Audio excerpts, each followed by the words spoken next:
Suspense night volume 3তে আজ আপনারা শুনবেন নিশির ডাক। লেখক সৌরভ সিনহা। গল্পের প্রধান চরিত্রে তাতাই, শর্মিলা, মোহন্ত এবং কোচ অ্যাটেন্ডেন্ট। শুরু হচ্ছে আজকের গল্প নিশির ডাক।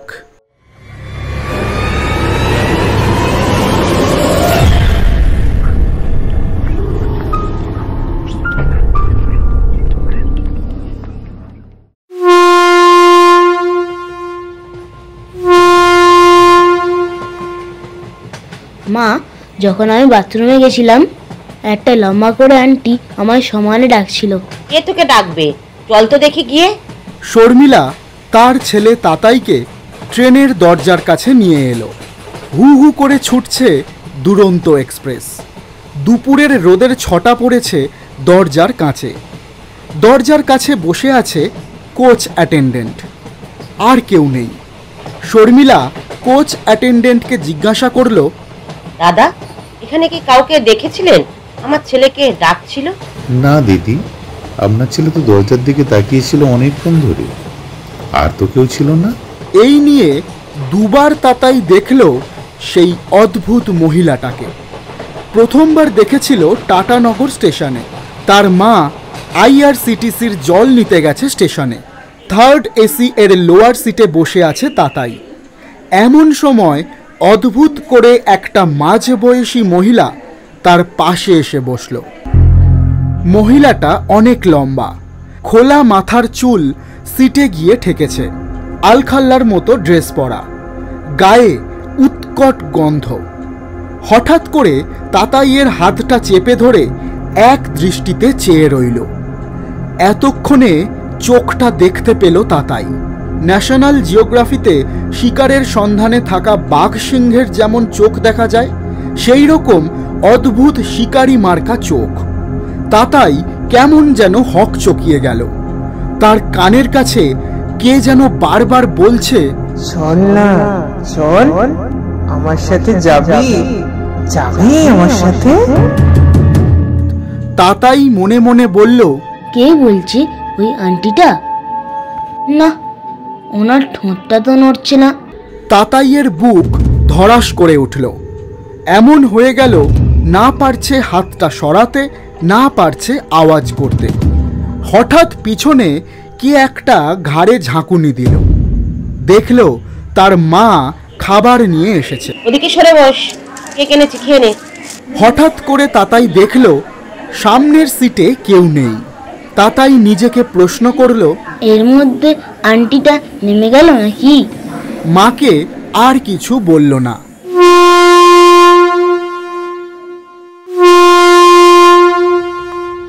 তাতাই আর তার মা হাওড়া পুনে দুরন্ত ধরে যাচ্ছে নাগপুর। তাতাইয়ের বাবা জেনারেল মাইন্সে কাজ করে। ধানবাদ থেকে নাগপুরে পোস্টিং হয়েছে। সময়টা 2021 সালের কোভিডের সময়। তাতাই তখন ক্লাস 4-এ পড়ত। লকডাউনে বেশিরভাগ ট্রেন বাতিল থাকার জন্য তার বাবা দুরন্তের টিকিট কেটে দিয়েছিল।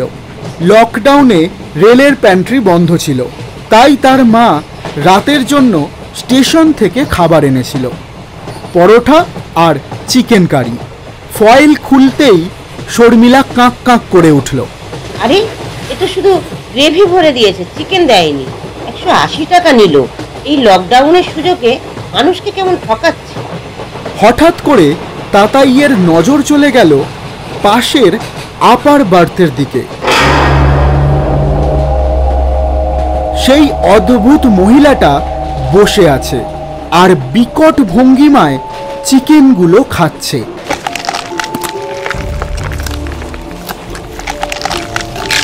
তাতাইয়ের দিকে তাকিয়ে অদ্ভুত করে হেসে উঠল।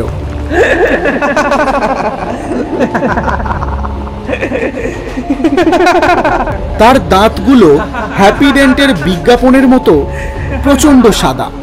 মাকে দেখাতে যাবে, হঠাৎ করে সে দেখল মহিলাটা নেই। যে লোকটা বাথরুমে গেছিল সে সিঁড়ি দিয়ে উপরে ওঠার চেষ্টা করছে। তাতাই আর তার মা শুয়ে পড়ল। গভীর রাতে তাতাইয়ের হঠাৎ ঘুম ভেঙে গেল।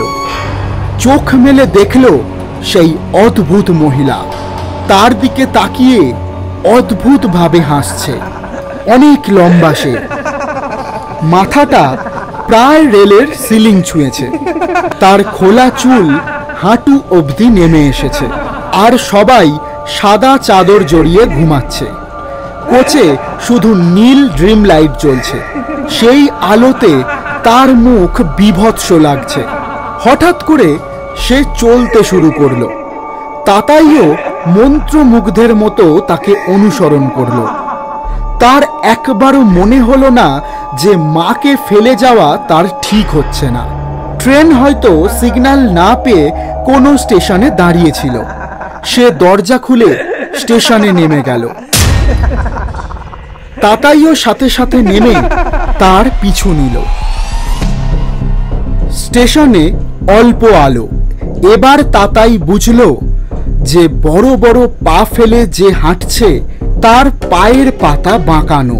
তাতাই বুঝতে পারছে যে সে টলছে, তারপরেও সম্মিতহীন হয়ে হেঁটে চলেছে তার পিছনে। তার গায়ের উত্তাপ যে বাড়ছে সে অনুভূতিও তার হচ্ছে। প্ল্যাটফর্মের কয়েকটা কুকুর বিকট দর্শনা মহিলাটাকে দেখে ঘেউ ঘেউ করছে, কিন্তু কোনো এক কারণে তার কাছাকাছি কেউ আসছে না। আস্তে আস্তে ট্রেনের সব কটা কামরা শেষ হলো। প্ল্যাটফর্ম পার হয়ে রেল লাইন ধরে তাতাই হাঁটছে ওই মহিলার পিছু পিছু। ঝিঝি পোকার শব্দ কানে এলো। পাশের রেল লাইন থেকে ট্রেনের হুইসেলের আওয়াজটাও শোনা যাচ্ছে। হঠাৎ একজন কোল পাজা করে তাতাইকে তুলে নিল।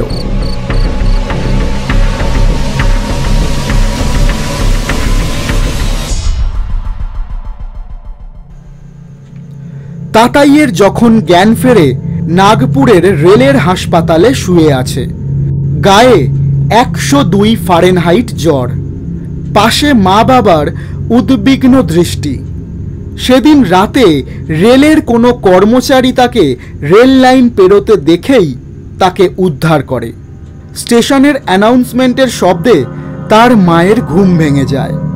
তারপরে তাতাই শুয়ে নেই দেখে প্ল্যাটফর্মে নেমে শর্মিলা তার ছেলেকে দেখতে পায়। তাতাই তার বাবার কোয়ার্টারে এসেও সেই ডাইনির নজর থেকে মুক্তি পায়নি। তাতাই স্বপ্নে দেখত সেই ডাইনিটাকে। এক গভীর অরণ্যে তাতাই চলেছে, আর তার সামনে সেই পায়ের পাতা উল্টানো ডাইনিটা। অবশেষে তাতাইকে স্থানীয় এক মন্দিরে নিয়ে যাওয়া হয়। মন্দিরের মহন্ত তাকে দেখেই বলে, अरे बेटा, तेरे ऊपर डायन का नजर लग गया, किस्मत है इसलिए तू बच गया। তাতাইয়ের মায়ের মুখে সব শুনে মহন্ত বলে, शायद रेलगाड़ी के रास्ते में कोई चुड़ैल उसकी ओर आकर्षित हो गई है। वो जितने अधिक बच्चे को मार सकेंगे वो स्वयं उतने ही मजबूत होंगे। মোহন্তজির সেদিনের ঝাড়ফুঁকের পর তাতাই আর সেই ডাইনিটাকে দেখেনি।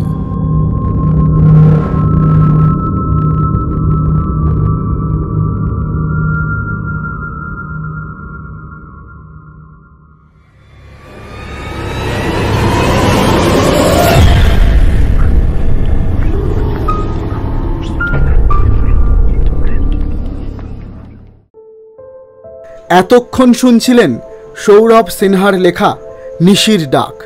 গল্পের সূত্রধার ও গল্প পাঠে সূর্য। তাতাইয়ের চরিত্রে দীপ, শর্মিলার চরিত্রে লক্ষ্মী, কোচ অ্যাটেন্ডেন্টের চরিত্রে অঞ্জন, মোহন্তর চরিত্রে সুদীপ এবং ভূতের চরিত্রে অদিতি।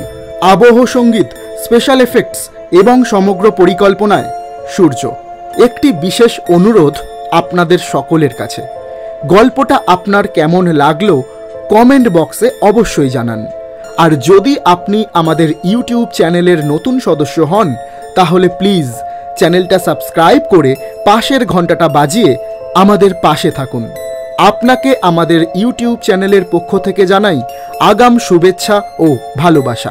ফিরছি খুব শীঘ্রই সাসপেন্স নাইট ভলিউম 3 এর আরও একটা নতুন গল্পকে সঙ্গে নিয়ে। ততদিনের জন্য ভালো থাকুন, সুস্থ থাকুন আর শুনতে থাকুন সাসপেন্স নাইট ভলিউম 3 শুধুমাত্র SD এন্টারটেনমেন্ট ইউটিউব চ্যানেলে।